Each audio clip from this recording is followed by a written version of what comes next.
അങ്ങനെ ഉച്ചയോടുകൂടി സലാലയിലെത്തിയ ഞങ്ങൾ നേരത്തെ ബുക്ക് ചെയ്തിരുന്ന ഹോട്ടലിലൊക്കെ ചെക്ക് ഇൻ ചെയ്ത് ഫ്രഷൊക്കെ ആയി വൈകുന്നേരത്തോടു കൂടി ഞങ്ങൾ സൈറ്റ് സീയിങ്ങിനായി ഇറങ്ങി.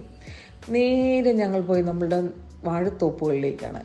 നമ്മുടെ നാട്ടിൽ പോലും ഇത്ര മനോഹരങ്ങളായ വാഴത്തോപ്പുകൾ, വളരെ തിക്കായിട്ടുള്ള വാഴത്തോപ്പുകൾ ഉണ്ടോ എന്ന് എനിക്ക് സംശയമാണ്. ഗ്രാമാറ്റിക്കൽ ലാംഗ്വേജിൽ പറഞ്ഞാൽ ബനാന പ്ലാന്റേഷൻസിന് ശേഷം ഞങ്ങൾ കോക്കനട്ട് പ്ലാന്റേഷൻ സന്ദർശിച്ചു.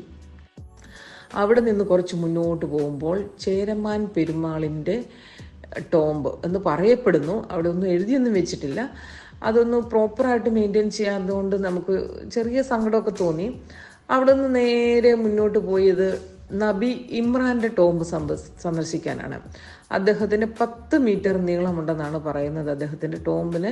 പക്ഷെ ഞങ്ങൾ ഗൂഗിൾ ചെയ്ത് നോക്കിയപ്പോൾ അദ്ദേഹത്തിൻ്റെ കുടുംബാംഗങ്ങളെ ഒന്നിച്ച് ഒരു സ്ഥലത്ത് കബറടക്കിയുകൊണ്ടാണ് അത്രയും നീളം എന്നാണ് പറയുന്നത്. അങ്ങനെ നബി ഇമ്രാൻ്റെ അദ്ദേഹത്തിൻ്റെ കബറിടത്തിന് പുറത്ത് അതേപോലെ നീളമുള്ള ഒരു മരമുണ്ട്. വളരെ ഭംഗിയായിട്ടുള്ള ഒരു മരമുണ്ട്.